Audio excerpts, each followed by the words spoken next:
Young blood transfusions, vampire therapy, or real science? Welcome back to School of Soul. I'm Adeline Atlas, 11 times published author, and this is the Science of Age Reversal series. We've heard the legends for centuries, tales of vampires staying young by drinking the blood of the living. Fiction, right? Not anymore. Because as uncomfortable as it sounds, modern science is now validating what myth has hinted at all along. Young blood may hold the key to reversing age. This is the field of parabiosis, and it's one of the most controversial, ethically murky, and strangely effective areas of anti-aging research happening today. The story starts with a grotesque experiment that changed everything. In the early 2000s, researchers at Stanford and UC Berkeley revived a 19th century procedure called heterochronic parabiosis, which involves surgically joining two living organisms, one old, one young, so they share a single circulatory system. In mouse studies, this meant stitching together the bloodstreams of a young mouse and an elderly mouse. The results were shocking. The old mouse began to regenerate. Its muscles got stronger. Its brain function improved. Its heart healed. Even its sense of smell and fur texture restored. Meanwhile, the young mouse sharing that same blood aged faster. Its cells took on damage. Its tissues degraded. The message was clear. There is something in young blood that rejuvenates, and something in old blood that corrupts. Scientists scrambled to isolate the cause. Was it stem cells, hormones, immune factors? The answer wasn't just one thing. It was a cocktail. Young blood is rich in regenerative proteins like GDF11, as well as growth factors, exosomes, and molecules that prime cells to repair. Old blood, by contrast, is full of inflammation, metabolic waste, and senescent signals. What if we could bypass the grotesque surgery and simply transfuse young plasma into older people? That's exactly what happened next. Enter Ambrosia, a now-defunct startup that charged $8,000 for a single liter of young blood plasma. They weren't subtle about the goal: rejuvenation. Clients, many of them Silicon Valley elites, signed NDAs and underwent infusions with blood from 16 25-year-old donors. Some claimed improved memory, better sleep, and youthful energy. Others felt nothing. The company shut down after an FDA crackdown, but the underground interest only grew. Then came Brian Johnson, the millionaire biohacker who made headlines for investing $2 million a year into reversing his biological age. In 2023, he took things further. He publicly transfused blood plasma from his teenage son into his own body. He claimed it was experimental. Science, not vanity. But it raised deeper questions, ethical ones, spiritual ones, even biblical ones. Because whether we want to admit it or not, we are now living in the era of real-life vampire therapy, and the line between medical treatment and energy harvesting is getting thin. So what's the science? And does it actually work? First, it's important to know the difference between whole blood and plasma. Plasma is the yellowish liquid that makes up over half your blood volume. It carries proteins, hormones, nutrients, and immune messengers. It doesn't contain red blood cells, so it doesn't affect blood type compatibility the same way transfusions do. In multiple animal studies, injecting young plasma into old mice led to dramatic improvements in neuroplasticity, muscle strength, and organ function. Even Alzheimer's symptoms reversed in certain models. Human trials are underway now. One of the most notable was conducted by Alkahest, a biotech company developing plasma-based therapeutics. They used plasma from young donors to treat patients with age-related cognitive decline. The results? Promising. Improved memory and focus. Fewer signs of mental fog, but it's still early. Here's where it gets more complicated. The benefits might not be from what's in young plasma, but from what's not in old plasma. Some researchers now believe the real breakthrough isn't adding young factors, but removing pro-aging ones. In a 2020 study, scientists found that diluting old plasma, literally replacing a portion of an elderly person's blood with saline and albumin, triggered powerful regenerative effects.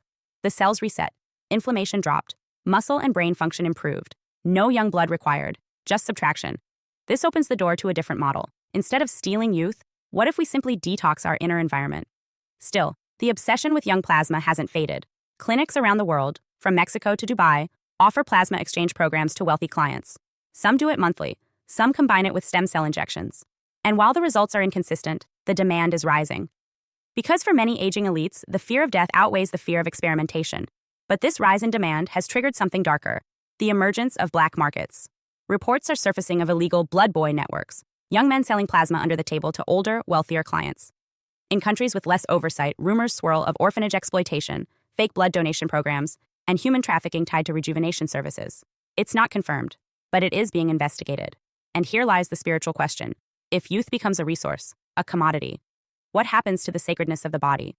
What happens to dignity when one human is drained to extend the vitality of another? We must also ask, what is it we're really trying to preserve? Is it health, or is it power? Because for many, age is no longer an organic process, it's a status. And staying young isn't about biology, it's about staying relevant in a system that discards the aging and worships the optimized. Even if this works, even if plasma can extend life by 5, 10, maybe 20 years, are we prepared for what it means? Will the rich hoard youth while the poor age out of the system? Will children become a source of extraction instead of protection? Will rejuvenation become the new addiction? And if a man reaches 100 years old using another's blood, is he still himself? The technology is real, the effects are visible, but the price, spiritually, ethically, and socially, is still unfolding. So yes, young blood transfusions are no longer myth. They're medicine, they're market, they're movement. But they also remind us that in our desperation to extend life, we must not forget how we're living, and at whose expense. The age of the blood harvest is here, but whether we call it therapy or theft depends on what we do next.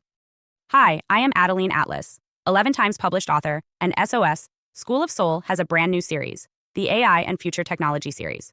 Look, you know the world is changing, and no, it's not going back to normal. Normal is over, and what's coming next is beyond anything we were prepared for. The School of Soul, AI and Future Technology series includes 319 videos on 1. The Download Society, How Data Has Replaced Destiny. 2. Predictive Future, Your next moves aren't random, they're forecasted. 3. Social Credit Systems, The Behavioral Economy Now Governs Access. 4. Hive Mind, Synthetic Telepathy and Collective Algorithmic Control. 5. Nanobots Inside You, Medical, Military, and Programmable Intrusions. 6. Grief Tech, AI-Fueled Digital Resurrection and Simulated Comfort. 7. Uploading Your Mind, Consciousness Transfer and Data-Based Identity. 8. Deep Fakes plus AI Clones, The Replication of Reality and Identity Theft. 9. Quantum Humans, The Merger of Biology with Quantum Systems. 10. Digital Afterlife, Where Your Data Goes When You Die. 11. Resurrection Science, Reviving Life Through Synthetic Methods. 12. Immortal Science, The End of Death as We Know It. 13. Longevity Science, Gene Editing, Anti-Aging, and Bio-Upgrades. 14. Designer Babies, Engineered Perfection Before Birth. 15. Artificial Wombs, Birth Decoupled from the Female Body. 16. 3D Printing, Printing Organs, Limbs, and even humans. 17. The Humanoid Era, The Rise of Synthetic Beings Among Us. 18. Legacy Humans, The Slow Phase-Out of Unmodified Analog People. 19. Smart Cities, Algorithmic Environments That Watch and Decide. 20. Cloud-Based Societies, Citizenship Without Borders or Bodies. 21. Hackable Humans, Emotion, Memory, and Behavior Under Code. 22. Biometric Scanning, Your Body is Your Password and Your Prison. 23. Sex Tech, Intimacy Reprogrammed by Machines. 24. Extinction of Gender, Fluidity, Deletion, and Design of Identity. Every topic is fully explored with real-world technologies, patents, case studies, ethical analysis, and future forecasts. These aren't someday discussions. This is already happening. Join the SOS School of Soul Vault to overstand the future before it's implemented on you.